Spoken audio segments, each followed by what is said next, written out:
Intervienen en este panel el doctor Jordi Ferrer Beltrán, director de la Cátedra de Cultura Jurídica de la Universidad de Girona, España. El doctor Carles Cruz Moratore, magistrado de la Audiencia Provincial de Girona. El doctor Héctor Chayer, coordinador del programa Justicia 2020 del Ministerio de Justicia y Derechos Humanos de la Nación.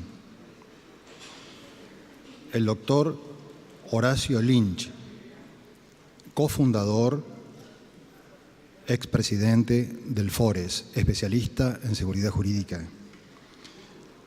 Va a tomar su intervención como titular del trabajo seleccionado la doctora Sabrina Comoto.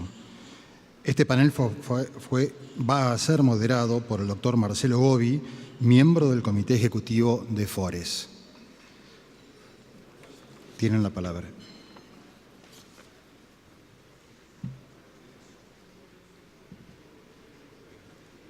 Buenos días a todos y bienvenidos nuevamente a este panel. Los que han trabajado en la organización me consta, han tratado de que todos los disertantes se sintieran en su casa. Creo que lo han logrado. Sin embargo, este es un panel en el que sus disertantes están verdaderamente en su casa, ¿no? Son dueños de casa. Este congreso obedece a la iniciativa de la Universidad de Girona y aquí están dos de los líderes de la Cátedra de Cultura Jurídica, que es la mamá de esta idea, que desde FORES tenemos el orgullo de acompañar y el gusto de acompañar para seguir aprendiendo. Y además está Horacio Lynch. Don Jordi Ferrer es el director, precisamente, el líder de la Cátedra de Cultura Jurídica de la Universidad de Girona. Tiene una casi inabarcable actividad académica y de publicaciones, tanto en el campo de la filosofía del derecho, donde es profesor titular en la Universidad de Girona, pero también respecto de asuntos como la prueba, la competencia y demás. Ha sido también, codirector de la colección jurídica del campo de la filosofía del derecho de Marcial Pons, y es coautor junto con Carolina Fernández Blanco, precisamente de la publicación de proyecto de indicadores de seguridad jurídica en Iberoamérica. Los que venimos, como muchos de aquí, de la formación humanística, de formación a veces, y como fue mi caso, nos enfrentamos muchas veces con la gestión privada en el mundo de los negocios. Hay que responder preguntas. Los CEOs, los gestores, nos preguntan ¿y cómo está eso?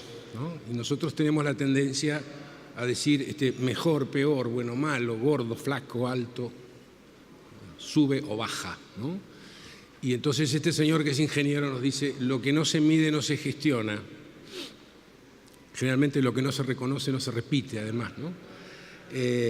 Por eso la presentación que van a hacer Jordi, que va a estar precedido por don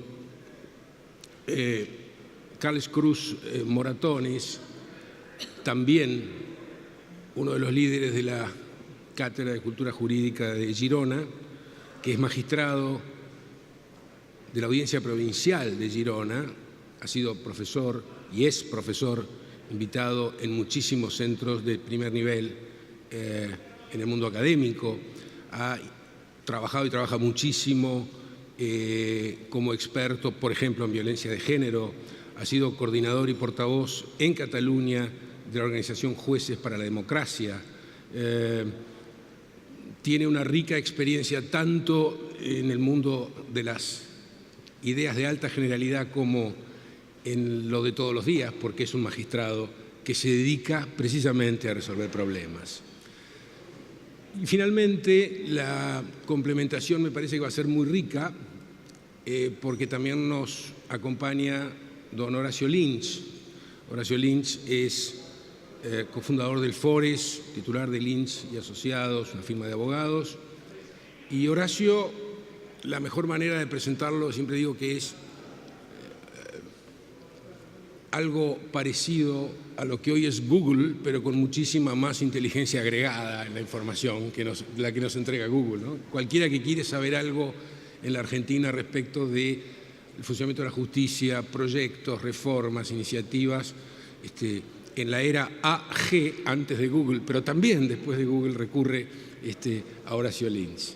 Todos los que trabajamos y colaboramos en Fores, nos gustaría muchísimo calificarnos a nosotros mismos como discípulos de Horacio.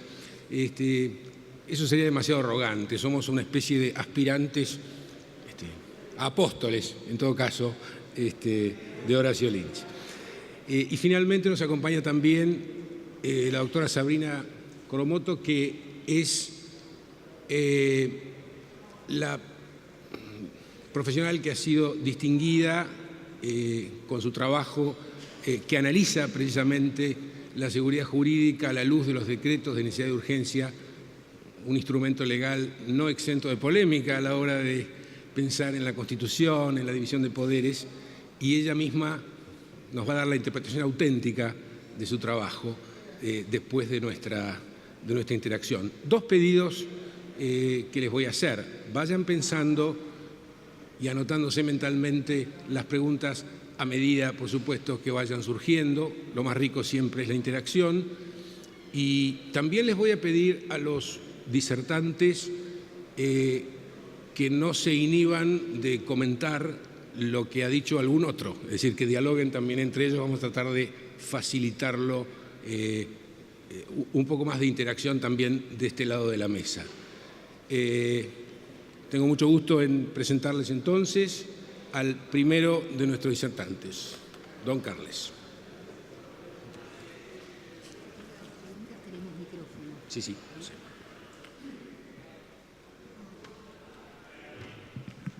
Gracias.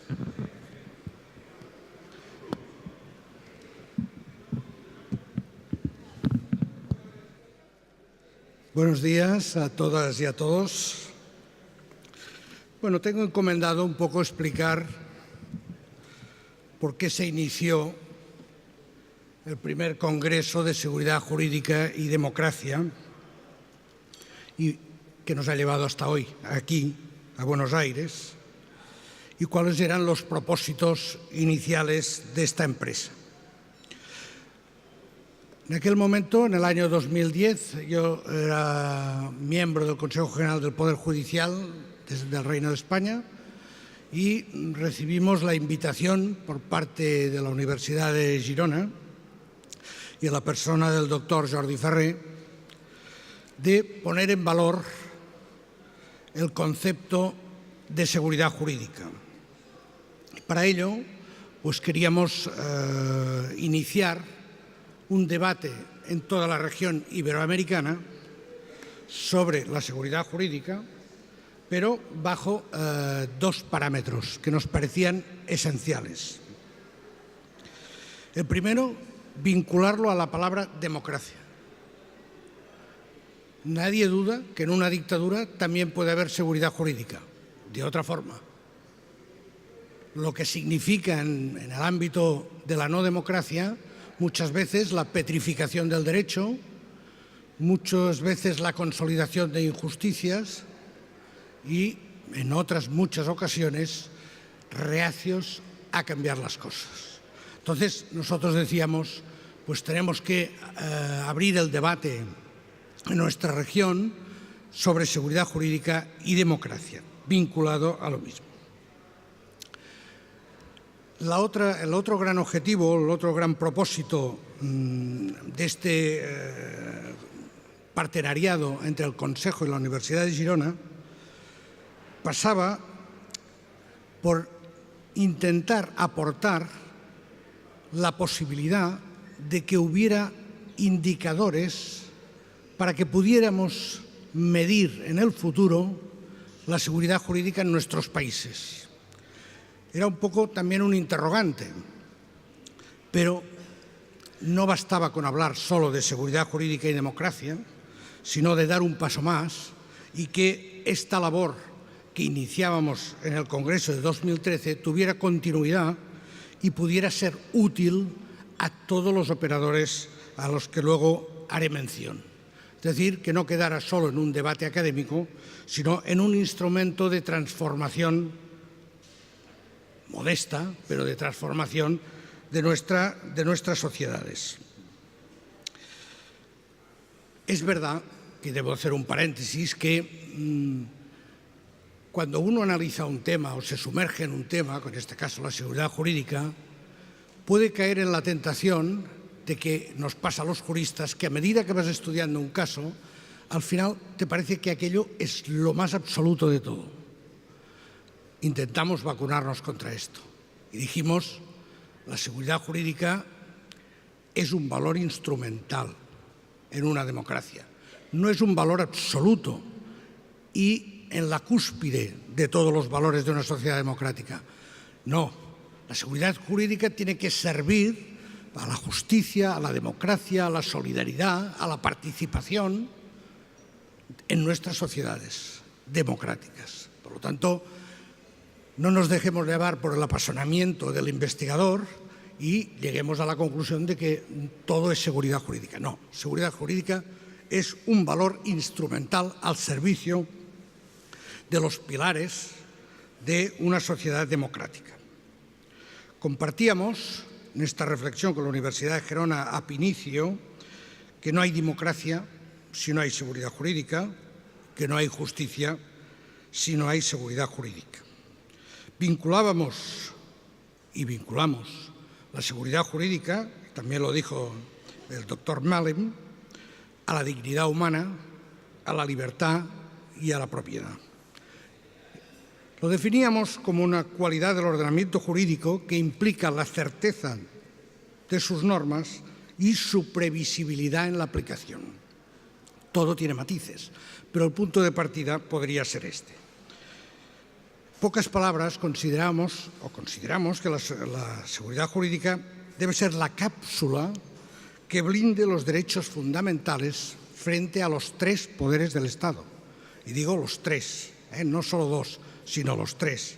Antes hablaba el doctor Pérez Manrique de la necesaria transformación del Poder Judicial, porque el Poder Judicial también puede tener vicios que en definitiva no resulten una cápsula que blinde los derechos fundamentales de los ciudadanos. Por lo tanto, ningún poder del Estado se blinda a ello. En un mundo globalizado como el actual, en donde las personas ya nos movemos de una punta a otra de la tierra, los bienes, los servicios, la presencia de las redes sociales, que no me extenderé en ellas, pero daría casi para un congreso, y la magnificencia que se le da a las redes sociales por parte de los medios de comunicación, solo hago un paréntesis, al final muchas veces las redes sociales son 2.000, 3.000 personas, 5.000, 30.000 personas que hablan de un tema. Bueno, pues los medios de comunicación te lo presentan como si fuera la inmensa mayoría de un país o una mayoría muy cualificada del país. Pero tenemos que convivir con ello, tenemos que convivir con esta nueva realidad. También estamos en tiempos convulsos. Antes se ha dicho, la quiebra de la representación democrática existe a nivel planetario. Y por todo ello, en estos momentos de cambio, debemos luchar aún más para que la seguridad jurídica no se vea maltratada, quebrada, disminuida o simplemente inexistente. Por ello hay que aprovechar las fortalezas, también hay debilidades de la sociedad actual, por supuesto, pero hay que aprovechar las fortalezas para asegurar que esta globalización no va en contra de los valores de una sociedad democrática interplanetaria y dentro de la región iberoamericana, que es lo que nos ocupa. Por eso hemos hablado siempre de seguridad jurídica y democracia.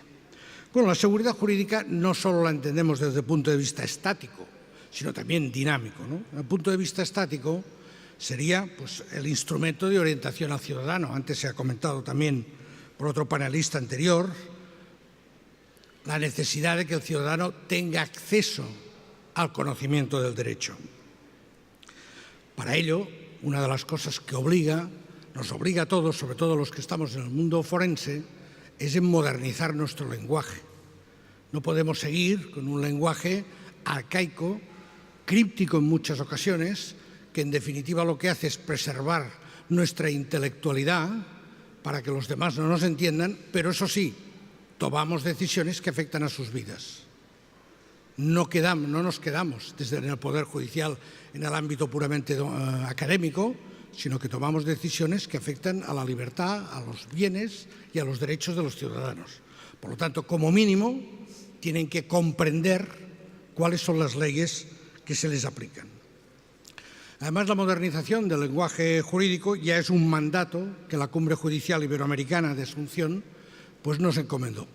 Y así en varios países ya de la región, o en muchos, se ha iniciado todo un proceso de creación de libros de estilo forense para que todos nos podamos adaptar a la necesidad de modernizarnos y de permitir que la ciudadanía nos entienda. El derecho también debe generar confianza en los ciudadanos. Saber que las situaciones pasadas, acordadas con la ley, deben ser protegidas, deben ser intangibles, como dice el profesor Ávila. Luego veremos con alguna excepción, lógicamente, pero debemos tener la confianza de que las instituciones de la ley y la ley nos protege. Tenemos el famoso tema siempre discutible de la irretroactividad de las normas presentes. La clásica, que es la que nos protege de derechos adquiridos, lógicamente, la cosa juzgada, los actos administrativos firmes, todo ello debe merecer la protección del derecho y de sus instituciones. Pero luego hay la irretroactividad impropia, que es aquellos actos que ya se han empezado a desarrollar conforme a una legalidad, pero que aún no han culminado y que cuando culminen resulta que les ha cambiado la legalidad y, por lo tanto, esta debe prever aquel periodo transitorio que se ha iniciado bajo la vigencia de la ley anterior.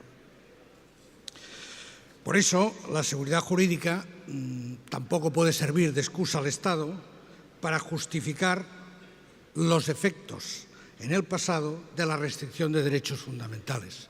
Cuando se trate de una ley declarada inconstitucional, si ha afectado a derechos fundamentales, su eficacia debe ser ex tunc, es decir, debe ser desde aquel momento, no desde el momento en que se dicta la sentencia en que se declara inconstitucional. Por lo tanto, la seguridad jurídica en el pasado solo perjudica la seguridad jurídica en el futuro. También tenemos el aspecto de la seguridad jurídica en el proceso judicial. En el proceso judicial, como decía antes, que afectaba a los tres poderes del Estado y, por lo tanto, también al nuestro, al judicial, supone la garantía de lo que llamamos un proceso justo. ¿Y en qué consiste llamarlo un proceso justo? Pues primero, que debe estar dirigido, presidido por un juez natural, no un juez que se ha traído solo para este caso, por lo tanto, lo que llamamos un juez predeterminado por la ley antes, un juez imparcial de las partes, un juez independiente, que esto es donde quizás sea la cuña por la cual se introduce la corrupción, las presiones exteriores al juez, no por las partes, sino por otros poderes. Por eso el juez debe ser independiente de cualquier otro poder y un juez responsable, es decir, que responde también de sus actos, sea en la vía disciplinaria, sea en la vía penal o sea en la vía civil. Es decir, si decimos la última palabra en un conflicto, tenemos que saber que estamos sujetos a responsabilidad si cometemos una acción prevaricadora. Por lo tanto, o bien simplemente disciplinaria, si hemos tardado en resolverlo sin causa justificada, pues 3 años. Por lo tanto, los jueces tienen que ser imparciales, independientes y responsables. Tenemos que tener un proceso contradictorio, es decir, que las dos partes puedan contradecirse mutuamente. Tenemos que escuchar a las dos partes, tienen que tener una facilidad amplia de defenderse. Por lo tanto, supone no solo argumentar, sino supone la posibilidad de proponer todas las pruebas que sean útiles y pertinentes a sus intereses, descartando, eso sí, en un proceso justo, aquellas pruebas que son ilícitamente obtenidas. Esto es fundamental porque en el proceso el fin no justifica los medios. Por lo tanto, en el proceso las pruebas hay que obtenerlas lícitamente. No vale cualquier escucha telefónica hecha de forma subrepticia y sin permiso del juez de instrucción. No vale. Por lo tanto, las reglas del juego tienen que ser claras e iguales para todos. Tiene que haber en las decisiones judiciales una motivación y, salvo excepciones, posibilidad de recurso, es decir, de que sea revisado en otra instancia. Y debe ser notificada y publicada, aquello que decían ayer en el último panel, de la transparencia. Por lo tanto, las sentencias tienen que ser publicadas y accesibles no solo, lógicamente, a la ciudadanía, sino sobre todo a los medios de comunicación. A los medios de comunicación, porque son el altavoz que trasladarán a toda la sociedad una decisión judicial. Como decía antes, finalmente debemos asegurar la transición al futuro de las normas. Por lo tanto, hay que hacer compatible la necesidad de cambio. En principio, las leyes se cambian para mejorar, porque son necesarias porque la situación será más justa bajo el amparo de la nueva ley que no con la ley anterior, pero hay que hacerlos compatibles con el deber de respetar la actuación pasada, salvo, como he dicho antes, de que se vieran afectados los derechos fundamentales. Bueno, pues pensamos que debíamos devolver la seguridad jurídica a los debates, porque ello beneficiaría a la autonomía individual del ciudadano, a su bienestar y a una legitimación del sistema democrático. La ciudadanía cree más en instituciones y en la ley si hay seguridad jurídica. Hicimos esta propuesta de debate, de visión, desde diferentes ópticas en el primer congreso. Hicimos una mirada interdisciplinaria y transversal, pues desde la óptica de la teoría política, con el profesor Bovero, Tercio Sampaio, desde la realidad latinoamericana, profesor Laporta, desde la teoría del derecho, doctores Guastini y Gómez, desde la visión de la judicatura, Cortes Supremas, Perú, Colombia, España, desde la formación inicial y continuada de los jueces, doctor Malem, Atienza, Ceja, Escuela Judicial Española, y desde la visión académica favorable a la formulación de propuestas prácticas con los casos de los doctores Ávila, Vargas, Ferrer y Fernández Blanco. ¿Por qué nos centramos en la región iberoamericana, nuestros 22 países? En primer lugar, porque es una potente comunidad jurídica interesada y estudiosa, lo hemos visto con los autores que hemos citado, en el tema de seguridad jurídica. Pero es indudable que tenemos la misma lengua y tenemos, sobre todo, el mismo lenguaje jurídico. Ello facilita mucho que podamos entendernos y podamos debatir y podamos llegar a conclusiones. Tampoco hay que dejar de lado los constantes flujos de población entre ambas orillas del Atlántico, así como influencias culturales y actividades económicas compartidas. Bueno, y dijimos, bueno, pues vamos a abordar el tema de los indicadores. ¿Podemos medir un bien intangible como es la seguridad jurídica? Bueno, hicimos un repaso, vimos que hay muchos indicadores para bienes también intangibles como herramienta global. Unos son sectoriales, unos son integrales, pero la gobernanza, que ayer también se hablaba de ella, la gobernanza no solo los utiliza, sino que incluso los distintos indicadores los entrelaza, ¿no? Tenemos indicadores como los del Rule of Law, que ayer se mencionó, la competitividad de 134 países, índices de brecha global de género, índice de facilidad para hacer negocios, índice sobre corrupción y otros muchos que nos cita el profesor Vargas Biancos. Por tanto, todos tenían una denominación o unas características comunes: claridad y sencillez, primer punto; transparencia, es decir, la misma información para todos los destinatarios; y el reporte de sus resultados para profundizar y detallar la información. El otro riesgo que podía surgir en la medición de la seguridad jurídica es que se nos dijera, bueno, esto interesa a los que van a hacer negocios, les interesa para conocer el riesgo de invertir en tal sitio, invertir en tal otro.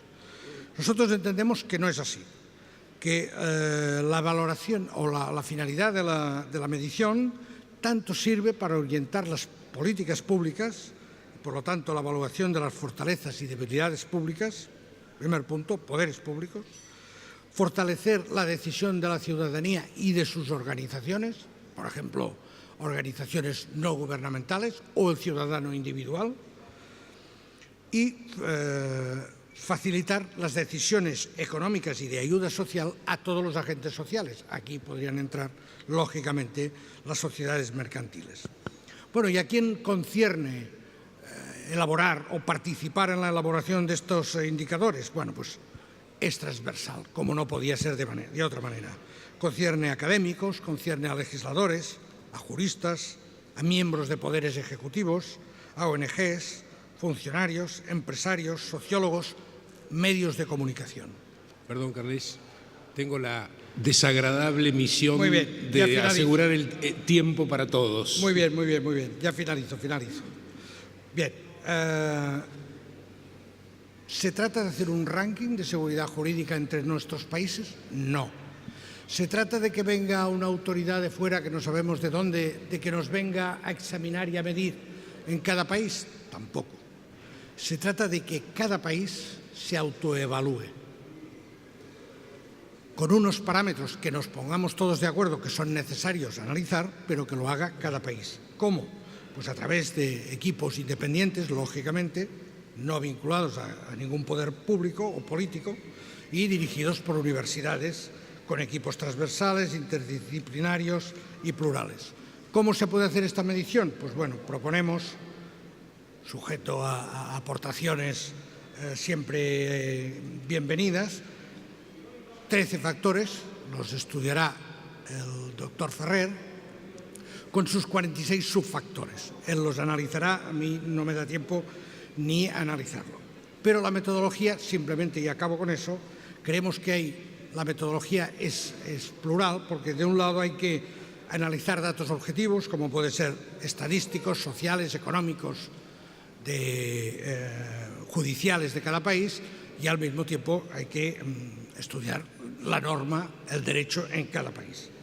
Datos generados por la percepción en base a encuestas y a entrevistas seleccionadas, y un análisis jurídico de la normativa y de la jurisprudencia de cómo se aplican estas normas en cada país.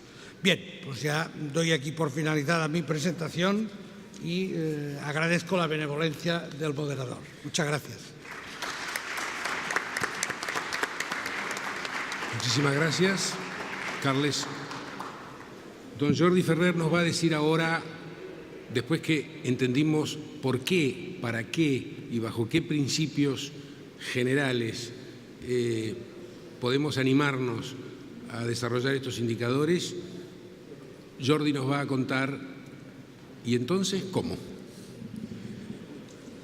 Muchas gracias, Marcelo. Lo primero que quiero hacer es no exactamente agradecer a los organizadores, porque entenderán que en parte sería un autoagradecimiento y está feo, pero sí agradecer a Fores todo el trabajo que ha realizado en la organización, en los meses previos a este evento, en el diseño, en la búsqueda de fondos, en la búsqueda de sede, etcétera, etcétera. Ya saben todas las complicaciones que tienen estos eventos, y en la atención extraordinariamente cálida durante estos días como entidad organizadora local. Lo que voy a presentar es exactamente, como ha sido ya anunciado, una muy rápida panorámica a un conjunto, a un proyecto de medición integral a través de indicadores de la seguridad jurídica. En buena parte esto es resultante de los debates tenidos en Girona en el primer congreso. Y en la parte de construcción, propiamente como trabajo, es el resultado del trabajo conjunto, como aparece ahí, con Carolina Fernández Blanco, que tenemos por allá, y que no hablará simplemente porque todas las cosas buenas de este trabajo son suyas, y el que se expone a las críticas soy yo, que soy el autor de los aspectos criticables. La pretensión de este proyecto, como fue mencionado por Carlos Cruz, es ofrecer un concepto integral de seguridad jurídica y luego cuáles serían los indicadores a partir de los cuales pudiéramos trabajar. Demasiadas veces sucede con la seguridad jurídica, yo diría, dos cuestiones relativamente paradójicas. En primer lugar, que está reconocida como tal incluso en algunos textos constitucionales, también en algunos tratados internacionales. Y por tanto parecería que es considerado un valor fundamental. Por otro lado, si uno ve la literatura jurídica acerca de la seguridad jurídica, es bastante escasa. Me parece que, bueno, tan fundamental en el tratamiento que los juristas le hemos dado no acaba pareciendo. Por otro lado, cuando se trata de la seguridad jurídica y sobre todo cuando se habla de la seguridad jurídica en los medios de comunicación, en general está vinculada a los problemas relativos al comercio y muchas veces al comercio internacional, lo que permite siempre hacer la crítica al otro. Y así se escribe desde aquí y se critica al otro, sea cual sea el aquí y el otro.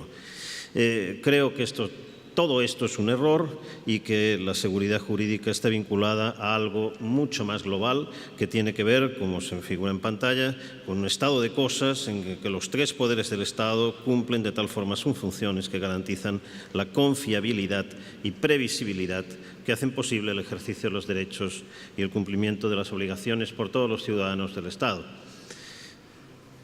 Entendido ciudadanos del Estado en sentido amplio, por todos los habitantes, por todos aquellos sujetos al derecho del Estado. Por tanto, la seguridad jurídica como precondición del ejercicio de los derechos y del cumplimiento de las obligaciones, como precondición en términos de confiabilidad en el actuar de los poderes del Estado y de previsibilidad en el actuar de los poderes del Estado. Si la empresa que me provee el servicio de luz, el servicio de gas, el servicio de teléfonos, etcétera, etcétera, me cobra 20 centavos de dólar indebidos en cada una de las facturas, por una comisión ilegal, y 20 centavos de dólar resulta que no tengo mecanismos para poderlo reclamar, porque en realidad cualquier reclamación que hiciera sería mucho más cara que esto, con lo cual al final no reclamo. ¿Y para qué? Por 20 centavos de dólar lo único que hago es enfadarme, pero la empresa, sumando todos sus clientes, suma unos cuantos millones de dólares. Esto es falta de seguridad jurídica, es falta de protección de los derechos, en este caso, de los consumidores. No es solo comercio internacional, es la seguridad jurídica en lo público y en lo privado para cada uno de nosotros. La relación entre el concepto de seguridad jurídica y los indicadores corre más o menos de este modo. Los indicadores no son más que indicios o señales de algo. No todos los indicios, no todas las señales, sino algunos elementos, algunos datos que podemos tomar como indicios o señales de la presencia de un determinado fenómeno. De tal manera que en los que presentaré casi a las carreras en los 10 minutos que me quedan, les ofreceré algunos indicios que creemos suficientemente significativos de la presencia o ausencia de seguridad jurídica y de la mayor o menor seguridad jurídica en un sistema jurídico. ¿Y esto quiere decir que son todos? No. Puede haber otros. El asunto es, hemos seleccionado estos porque entendemos que son los que mejor nos indican. No todos los que pudieran ser indicativos. Pero esto sucede como al diseñar un mapa. Si pretendemos poner en el mapa todos los detalles del territorio que estamos mapeando, entonces eso no es un mapa, eso es el territorio. con lo cual exige una necesidad de simplificación y de abstracción. Por otro lado, una cuestión más bien teórica, entendemos que la propuesta que se realiza es neutral respecto a las distintas teorías del derecho que están en el mercado de las ideas, pero un asunto que es fundamental. Lo dije en la presentación de ayer.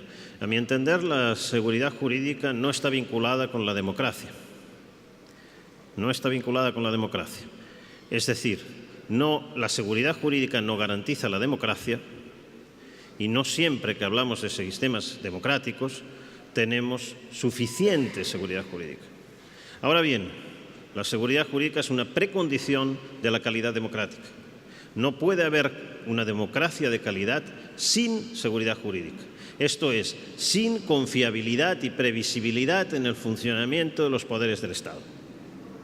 Por tanto, es una relación que no es unívoca entre esos dos conceptos, sino que es una relación de precondición de la seguridad jurídica respecto de la democracia. Y por otro lado, la seguridad jurídica no tiene que ver con la justicia. Podemos tener seguridad jurídica y una decisión no justa, en sentido material, en sentido sustantivo, sea lo que justicia signifique y sea lo que sea la posición en teoría de la justicia que uno sostenga. Podemos tener una solución jurídica, una solución judicial que respete la seguridad jurídica a pesar de no ser una solución bajo algún concepto de justicia justa. Probablemente el contrario no vale. Probablemente el contrario no vale. Cuarta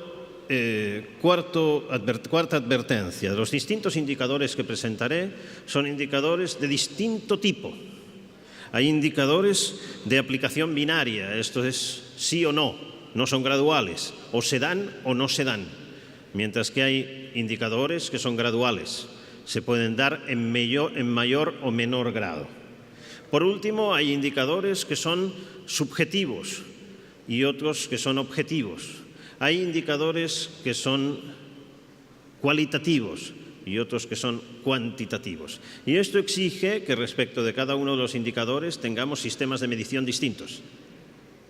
Tengamos sistemas de medición que respondan o bien a su carácter objetivo, a su carácter subjetivo o de percepción ciudadana, por ejemplo, o bien a su carácter estadístico o a su carácter cualitativo, por ejemplo, a través de entrevistas a juristas respecto del cumplimiento de la motivación en las decisiones judiciales.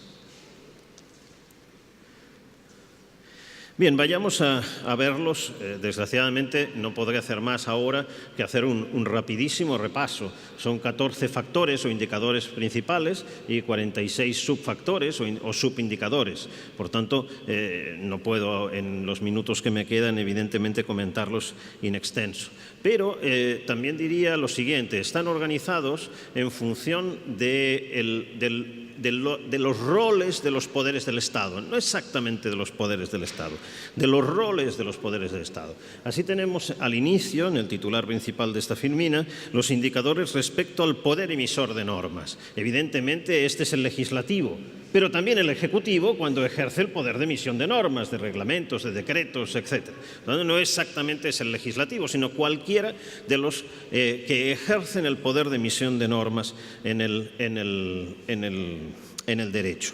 También sucede lo mismo cuando hablemos del poder de aplicación del derecho. Este, evidentemente y paradigmáticamente, es el poder judicial, pero no solo. También tengo la administración, que evidentemente es un poder principal en la aplicación también del derecho en otra sede. Pero después también tengo elementos que tienen que ver con la relación entre los poderes, es decir, con cómo se relacionan los poderes y el reparto de roles, si se cumple o no se cumple, en el funcionamiento. Vayamos por partes. Indicadores respecto del poder emisor de normas. En primer lugar, la cognoscibilidad de las normas, es decir, la posibilidad del conocimiento del derecho. Aquí tenemos dos aspectos, la cognoscibilidad formal y la cognoscibilidad material. En cuanto a la cognoscibilidad formal, ¿hay normas secretas? Bueno, la mayoría de nuestras democracias, afortunadamente, uno diría tendencialmente no, aunque algún ejemplo todavía podríamos encontrar. Evidentemente, la existencia de normas secretas afecta a la seguridad jurídica. Pero ya incluso si no son normas secretas, ¿cuál es el tipo de publicación de las normas que se realiza? Están en acceso gratuito en Internet, con buenas búsquedas, facilidad de acceso a cualquier ciudadano.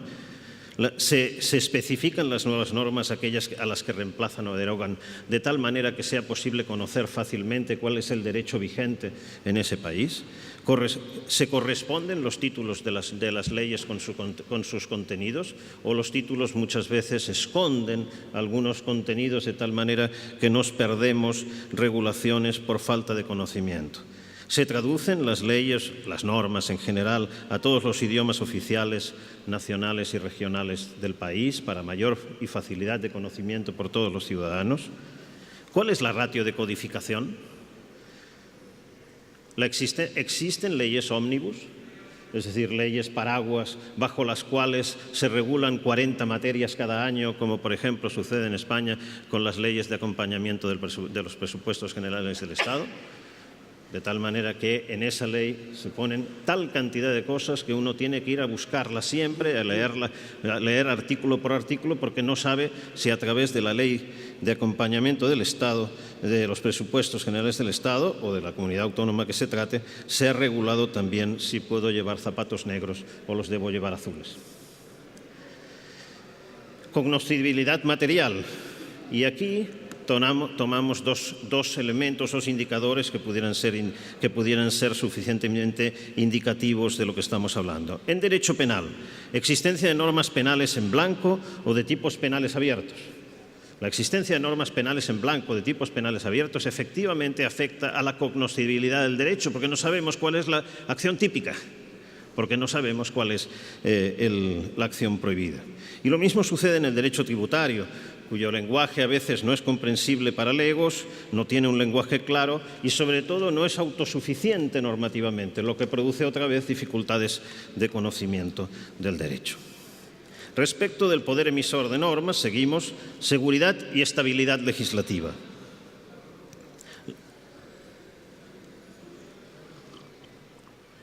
Un elemento clásico vinculado a la seguridad jurídica, la no retroactividad de las disposiciones sancionadoras o perjudiciales. Por cierto, no entendido solo como la no retroactividad de la disposición, sino también como la no retroactividad de los cambios interpretativos impeius.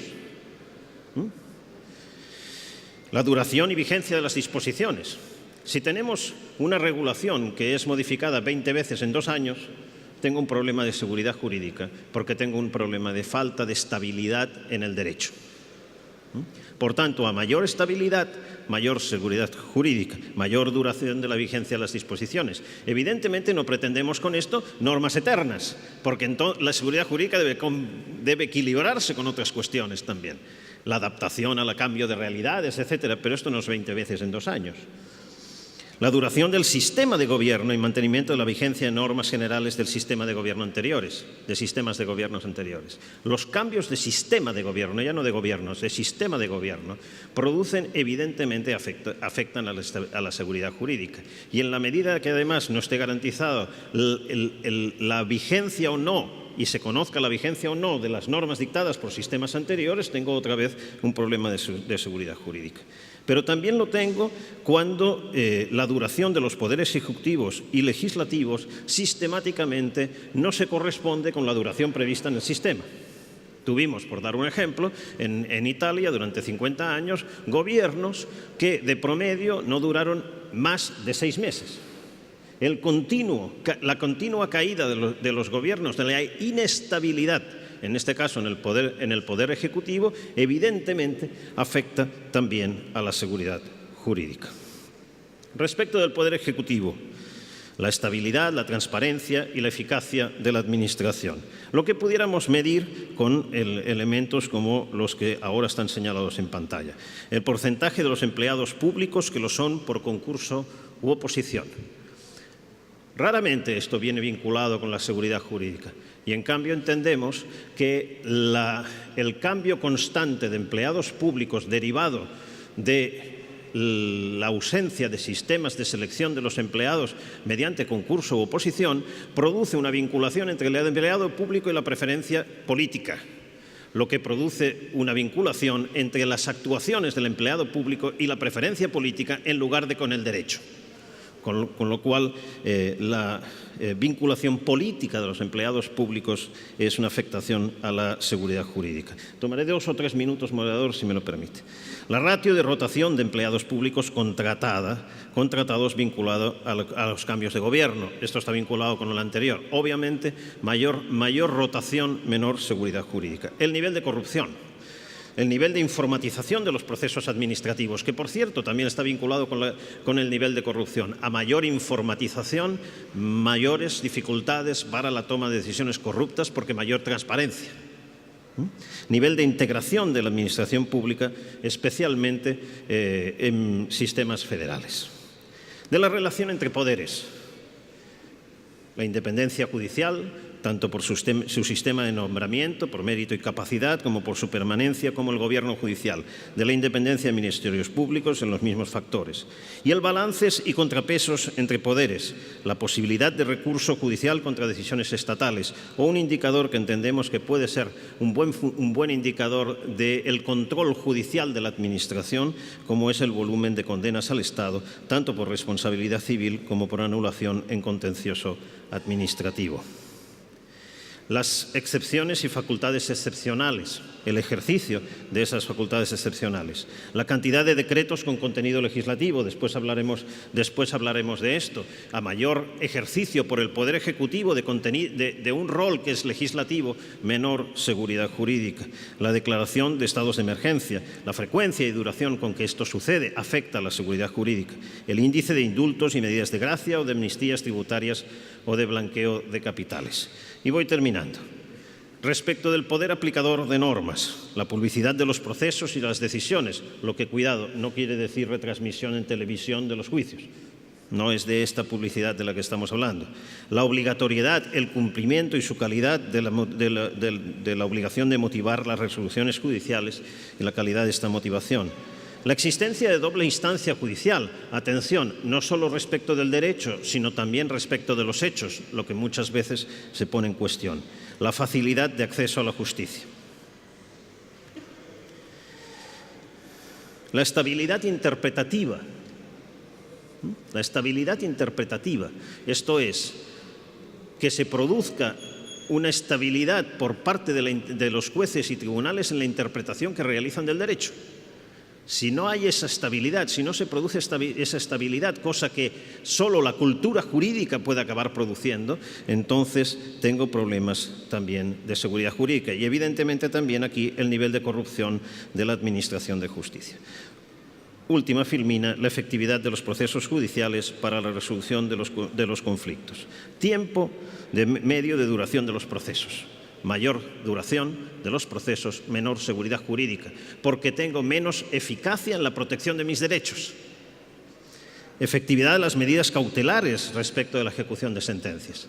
Las medidas cautelares garantizan el objeto del proceso, sí, pero si tomamos alegremente medidas cautelares que no se corresponden sistemáticamente con las sentencias finales, entonces estamos afectando a derechos injustamente.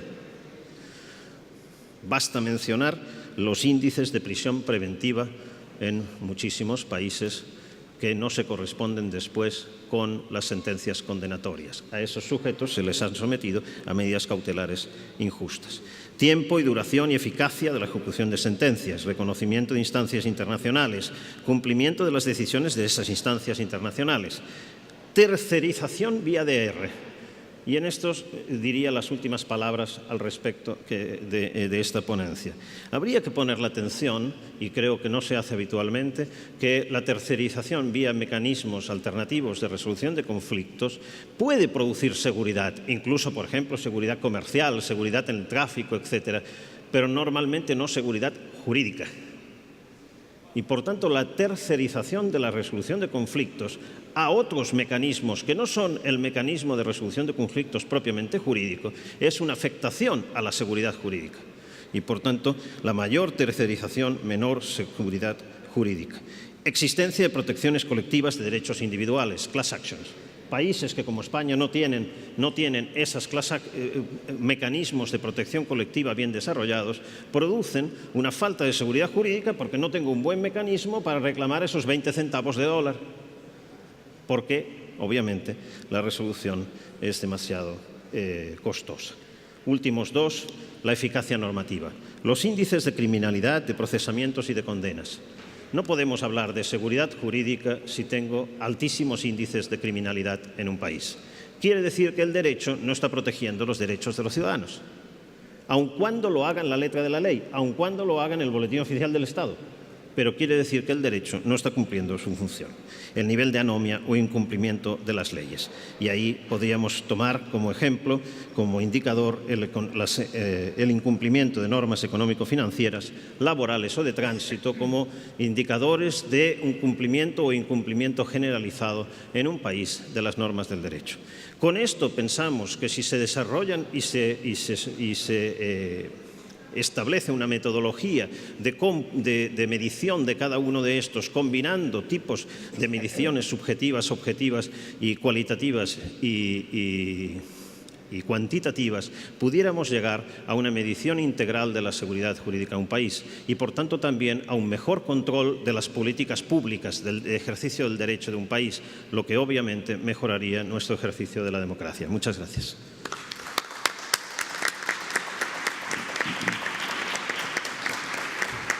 Muchísimas gracias, Jordi.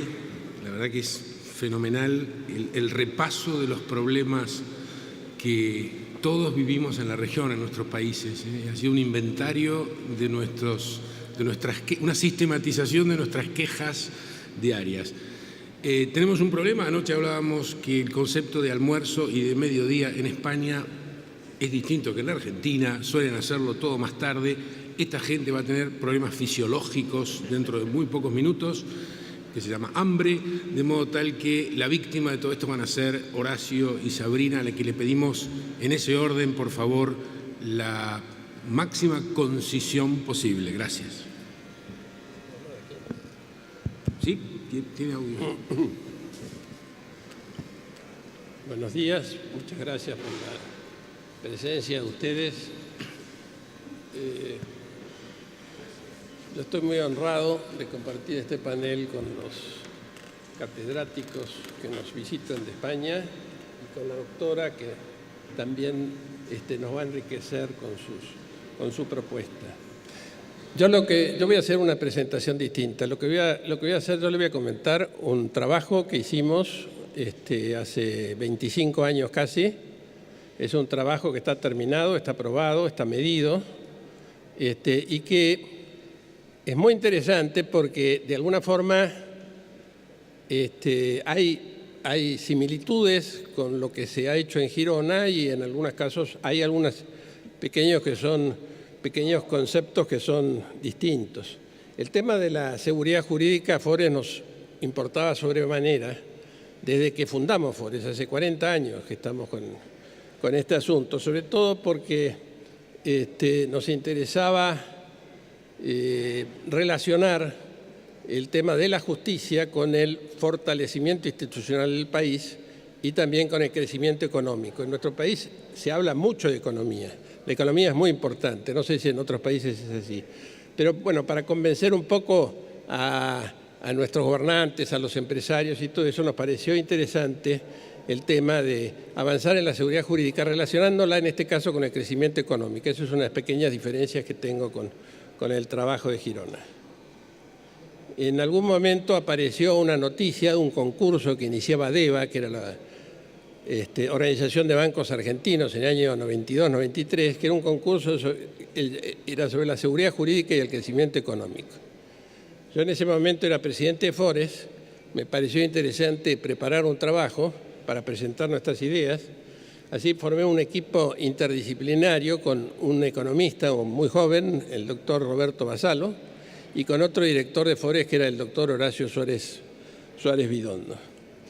Les confieso que el tema de la conferencia en sí, esto de relacionar seguridad jurídica con corrupción y con pobreza, no me quedó claro al principio hasta que me lo aclaró Diego Bunge, porque no tengan vinculación, que la tienen, sino porque son temas cada uno muy importantes, de mucho peso, como para juntarlos. Es un poco difícil juntarlos. Para mí,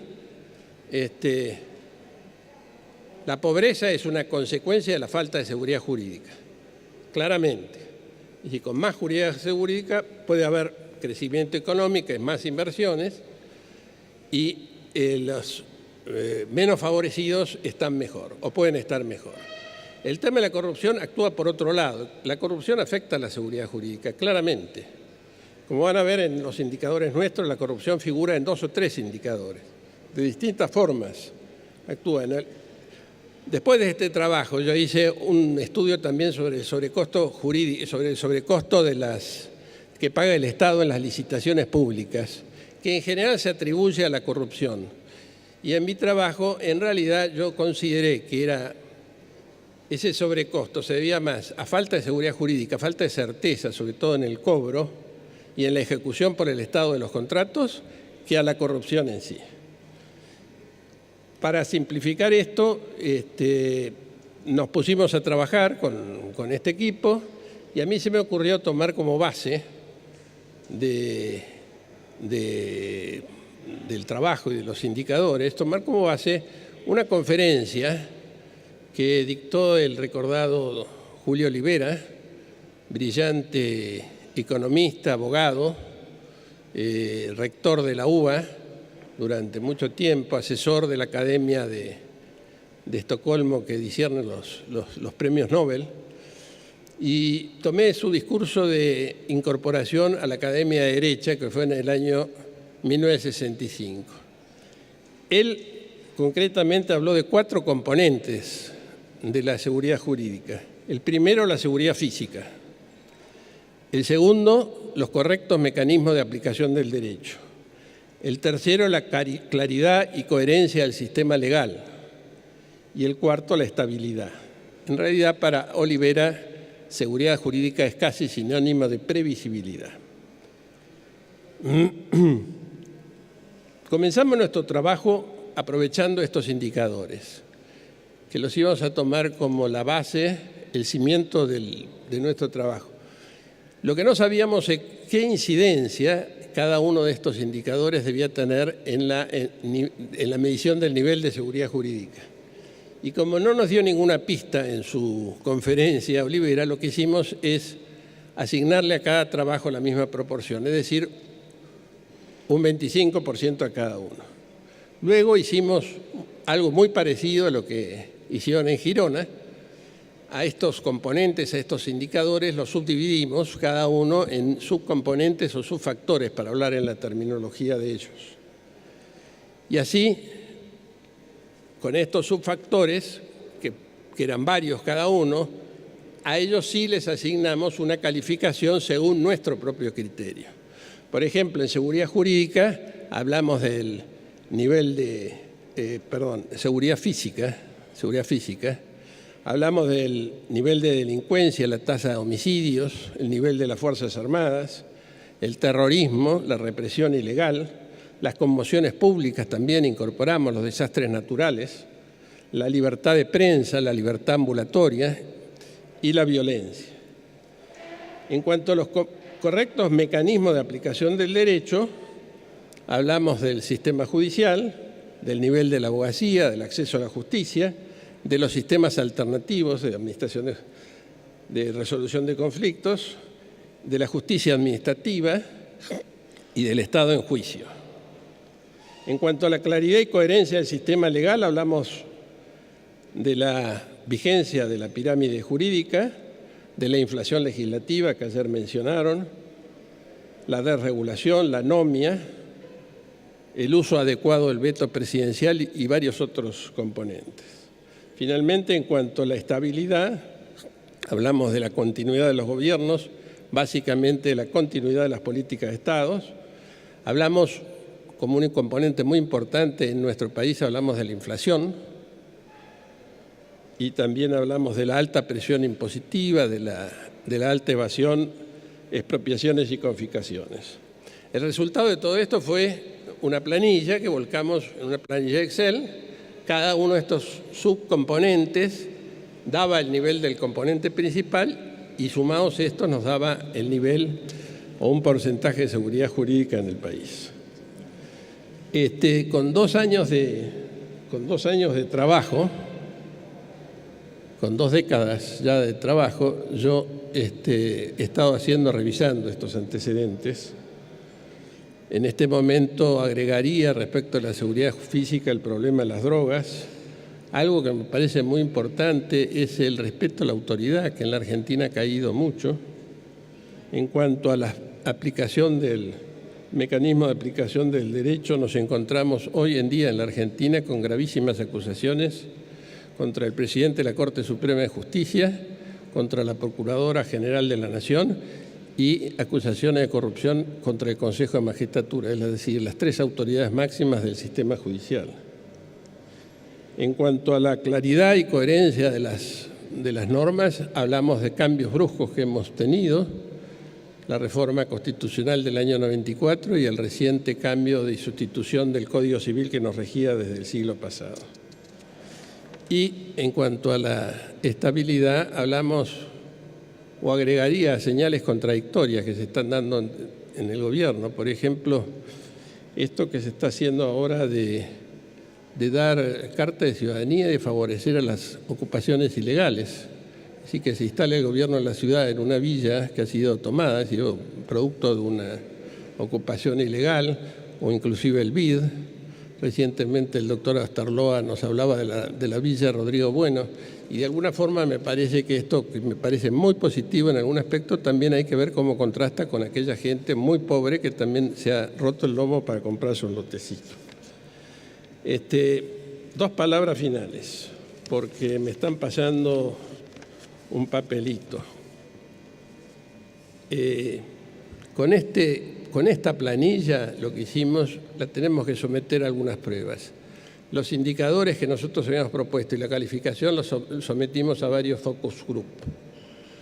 Después a mí se me ocurrió aplicar para el pasado estas planillas para ver qué resultados obteníamos. Y además, cuando nos entusiasmamos, hicimos una serie de tiempo desde el año 1930 hasta el año 92, el año anterior en que hicimos el trabajo. Y así conseguimos unas curvas de niveles de seguridad jurídica que luego contrastamos con algunos indicadores, con muchos indicadores, pero por ejemplo con el nivel de inversión, la inversión extranjera, la inversión nacional y el nivel de informalidad. También coincidente con el trabajo de Girona, advertimos que los indicadores no son todos iguales. Algunos, muy pocos, nos proporcionan datos duros, el nivel de inflación, por ejemplo. Otros son cualitativos o son percepciones, por ejemplo, el nivel de libertad de prensa durante todos estos años.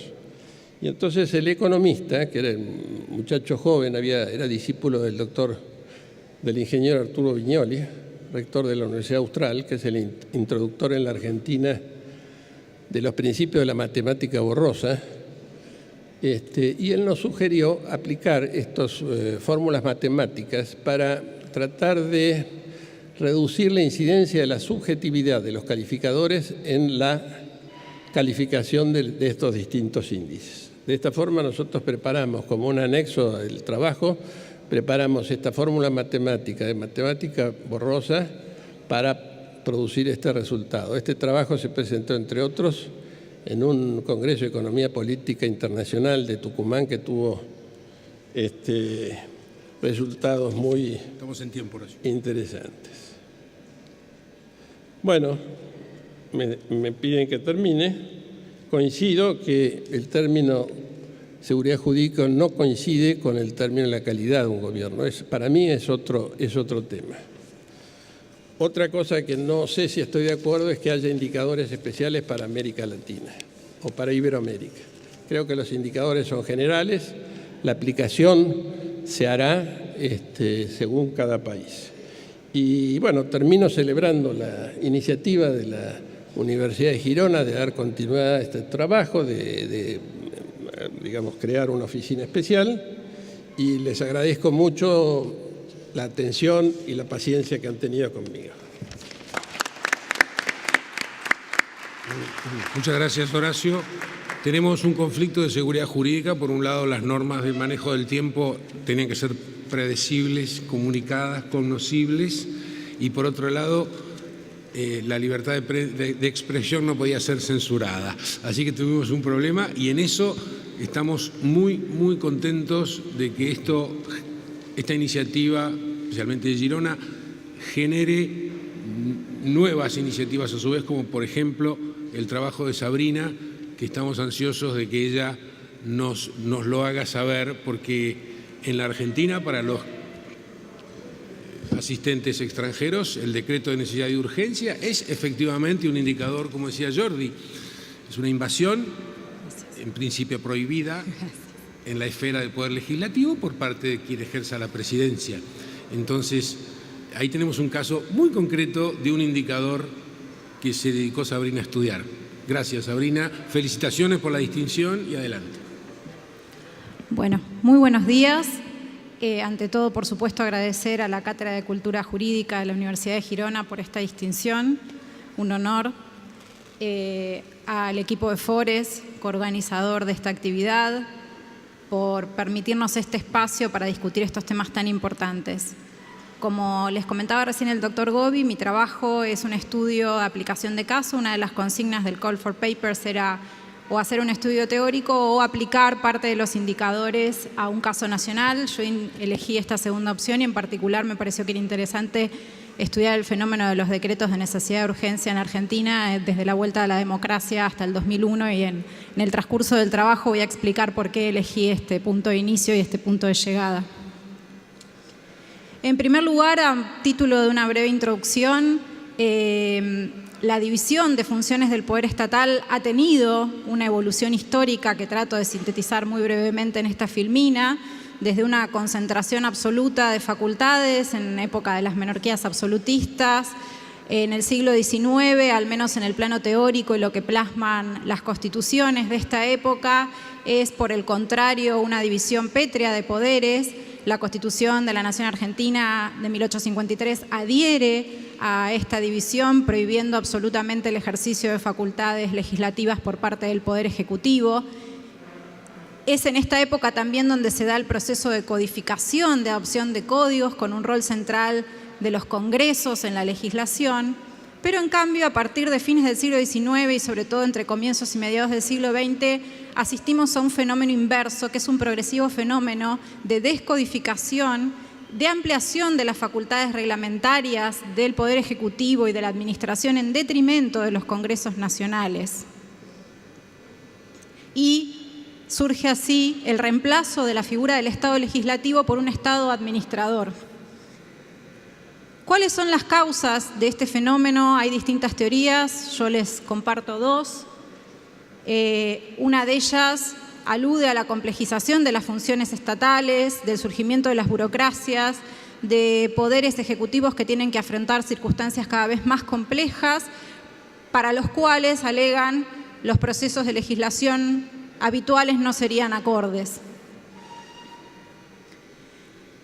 Más allá de cuáles sean las causas o la teoría a las que podamos adherir, lo cierto es que a partir del siglo XX distintas constituciones empiezan a recoger institutos de excepcionalidad normativa que con diferentes nombres le otorgan al Poder Ejecutivo la facultad de dictar en casos excepcionales disposiciones de carácter materialmente legislativo. Ahí tenemos en la filmina algunos ejemplos en distintos ordenamientos jurídicos. Algunos rasgos comunes de estos institutos de excepción, en los que no me voy a detener para no seguir privándolos de su salida de almuerzo y para ir al estudio de caso, pero como decíamos, el rasgo común es la excepcionalidad.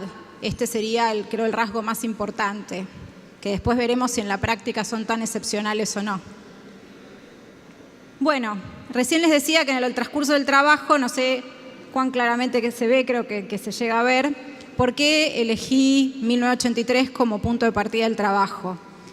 Si ustedes observan las estadísticas recopiladas por distintos autores, desde la sanción de la Constitución de 1853 a 1983, los distintos trabajos han estimado que se dictaron en total entre 15 y 25 decretos de necesidad de urgencia, es decir, disposiciones del Poder Ejecutivo alegando circunstancias excepcionales y con contenido materialmente legislativo.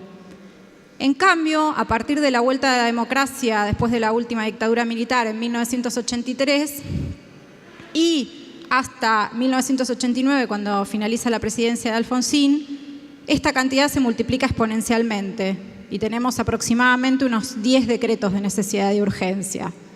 Después, a partir de 1989, como vemos, esta multiplicación se vuelve aún mucho más exponencial, teniendo estadísticas que hablan entre 150 y 500 decretos de necesidad y urgencia en el periodo comprendido entre 1989 y 1994. Nuevamente, tenemos distintas teorías sobre el caso específico, problemas de representatividad parlamentaria, gobiernos que, como el de Alfonsín, no tienen la mayoría en ambas cámaras del Congreso, inexistencia de mecanismos excepcionales en la Constitución de 1853 que fueran aptos para afrontar los problemas que deben enfrentar los gobiernos de la época, como las crisis de la deuda. Y finalmente, una teoría que es a la que adhiero en mi trabajo y que la vamos a explicar más adelante, que es el fenómeno de las democracias delegativas que explica O'Donnell. Bueno, más allá de, otra vez, de cuáles sean las causas a las que podamos atribuir este fenómeno de multiplicación de los DNU, vamos a hacer acá un análisis más cualitativo, para ver cuáles fueron los temas, porque en su propuesta de indicadores, el doctor Ferrer Beltrán y la doctora Fernández Blanco nos dicen que para analizar el impacto de las medidas excepcionales dictadas por el Poder Ejecutivo, de las medidas legislativas, no solamente tenemos que analizar cantidades, sino analizar sobre qué tratan esas medidas, qué tipos de derechos afectan. Como vemos, los 11 decretos dictados durante la presidencia de Alfonsín avanzaron en materias muy variadas,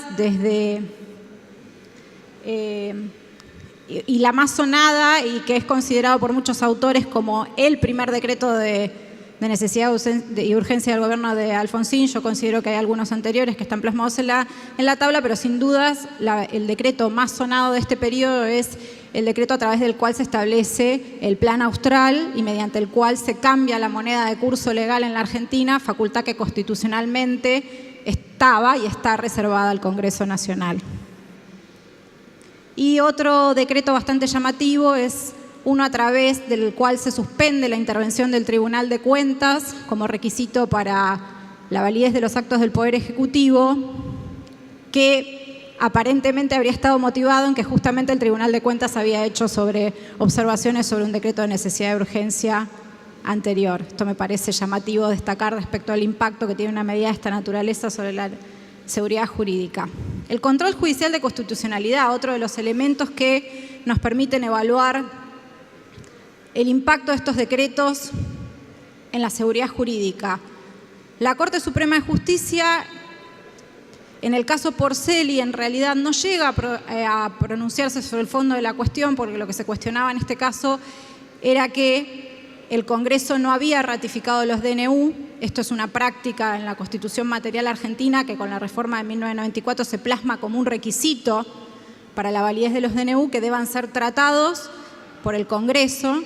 En este caso esto no había sucedido cuando el actor interpone la demanda, pero al llegar a conocimiento de la Corte, sí, el Congreso había tratado el decreto, entonces la Corte declara abstracta la cuestión, pero deja abierta de algún modo, y sobre todo en el dictamen del Procurador General, se deja abierta la puerta hacia la validez de los DNU porque no los declara inconstitucionales per se, sino que deja abierta la puerta para por lo menos evaluar su constitucionalidad. ¿Qué pasa a partir, sobre todo, de 1989 con la presidencia del doctor Menem? Se consolida lo que decíamos recién, el fenómeno de las democracias delegativas. O'Donnell dice al respecto que este tipo de democracias se basan en la premisa de que quien sea quien gane una elección tendrá el derecho a gobernar como él considere apropiado, restringido solo por la dura realidad de las relaciones de poder existentes y por un periodo en funciones limitado constitucionalmente. El presidente es considerado como la encarnación del país, principal custodio e intérprete de sus intereses. Acá tenemos una desagregación de esta multiplicación exponencial de los DNU que se produce a partir de 1989. Esto está basado en un estudio que hicieron Ferreira Rubio y Goretti, que son dos de los autores que más han estudiado en profundidad este fenómeno.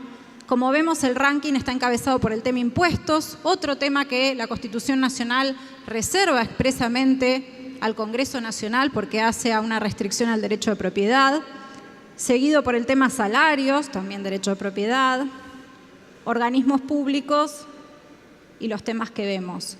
Y es muy saliente también en esta época algo que también está plasmado en la propuesta de indicadores, que son las leyes ómnibus y los decretos ómnibus.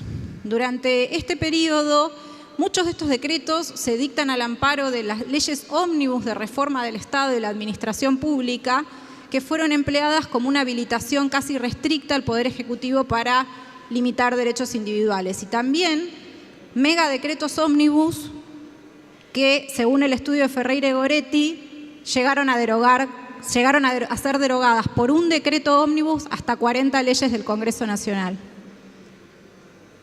Durante este periodo también se produce la consagración constitucional de los DNU a través del caso Peralta. La Corte los declara constitucionales. Una Corte muy cuestionada, por cierto, y que sería conocida primero a través de los medios de comunicación, pero después también la academia la denominaría como Cortes de las mayorías automáticas por una reforma que se sanciona durante el gobierno de Menem, donde se amplían los miembros de la Corte, una medida muy cuestionada que de todos modos se concreta. Y en este caso la Corte dice que los DNU son constitucionales siempre que se reúnan estos tres extremos: situación de grave riesgo social, razonabilidad, o sea, proporcionalidad entre fines y medios, y una convalidación congresional expresa o tácita. En la reforma de 1994 terminan consagrándose como constitucionales los DNU, se mantiene la prohibición expresa al Poder Ejecutivo para emitir disposiciones de corte legislativo, pero seguidamente se establece una excepción, se constitucionaliza esta práctica que ya era, como vemos, muy frecuente en la Constitución material, de reconocer que el Poder Ejecutivo en determinadas circunstancias tiene facultades para dictar medidas de naturaleza legislativa.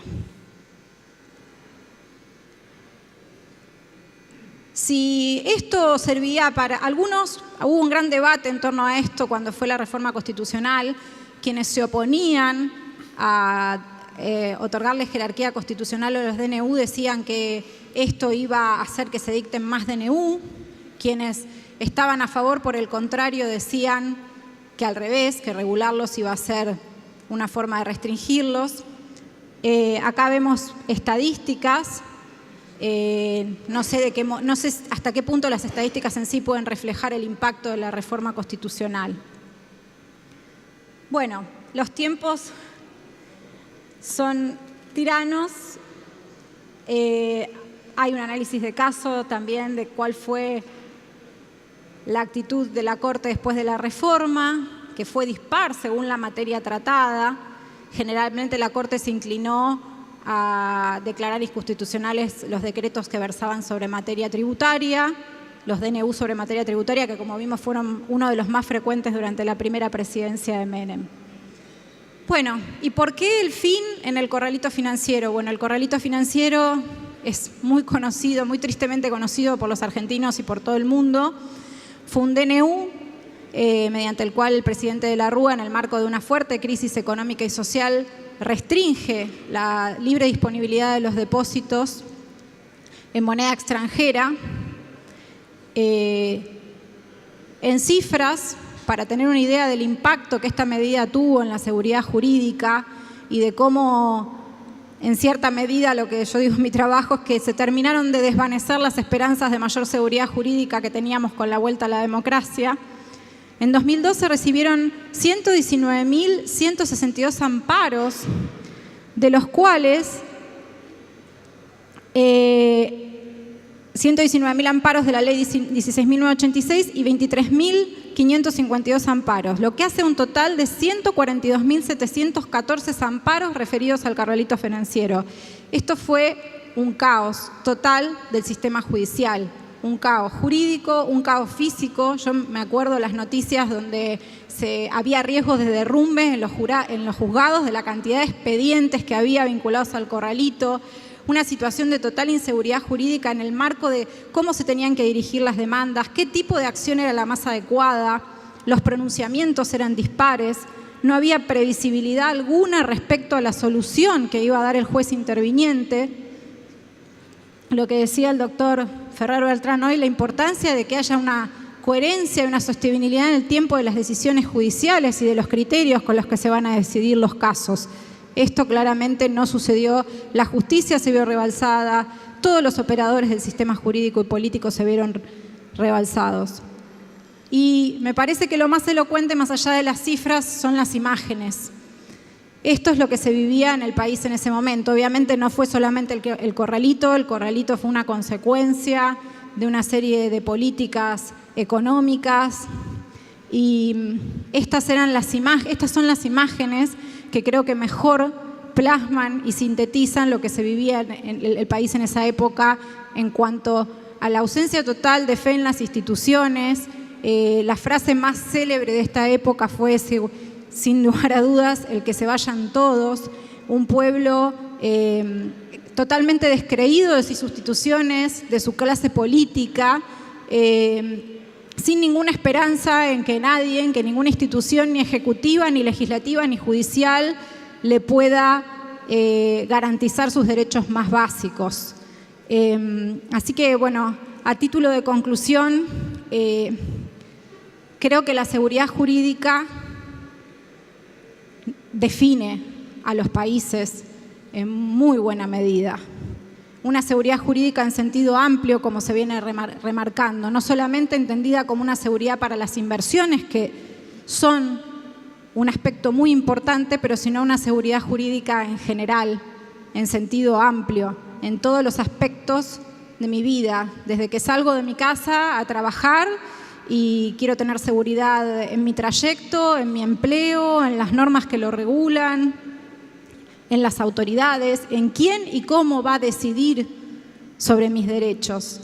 Entonces creo que todos estos aspectos definen a los países, definen cómo nos vemos nosotros mismos, cómo nos ven los demás y qué dispuestos estamos a apostar por nuestro presente y por nuestro futuro, para nosotros y para los que van a venir, para todos los que quieran habitar el suelo argentino, como dice la Constitución.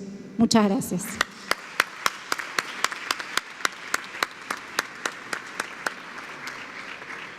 Muchísimas gracias. Qué gana de seguir escuchando a Sabrina un poco más. Por el respeto al tiempo y también a los que seguramente quieren hacer alguna pregunta, en el caso de que las tengamos, por favor. Sí, allá. Les pido por favor que las preguntas sean breves y que finalicen con un signo de pregunta. Sí, hola. Yo soy ingeniero en petróleo y biólogo. Me tengo que actualizar permanentemente y actualizarme con todas las tecnologías.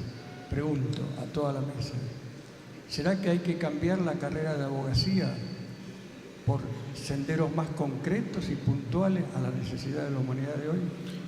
¿Su pregunta es respecto de la formación de los abogados en la universidad? Bueno, tenemos 2 catedráticos y 2 académicos, cualquiera de ellos, por favor. Me parece que radicalmente sí. Radicalmente sí. Seguimos enseñando el derecho en la gran mayoría de nuestras facultades de derecho como si fuera el derecho del siglo XIX. Y el derecho del siglo XXI es muy distinto a nuestros ordenamientos jurídicos del siglo XIX.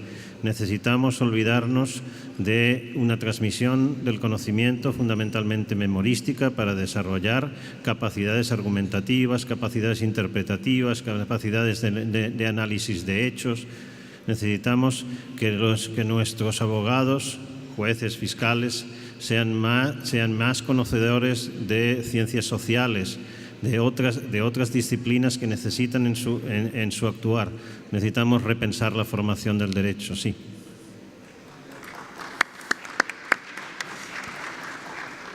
¿No tenemos más preguntas? Bueno, a este panel fenomenal, a los 4, muchísimas gracias. Desde el marco teórico y el porqué que Carles nos ha explicado, hasta cómo se hace el desafío de llevar esto a indicadores concretos y medibles, una confirmación de este extraordinario encuentro entre Girona y Forés, que Horacio nos trajo aquello que Forés hizo ya hace más de 2 décadas, y una concreción que nos da muchísimo aliento para el futuro, que es el trabajo de Sabrina sobre una realidad bien concreta, que son los decretos de necesidad de urgencia en la Argentina, que en el fondo tiene que ver con la Constitución y que es nuestro pacto de convivencia. Muchísimas gracias a todos y nos vemos por la tarde.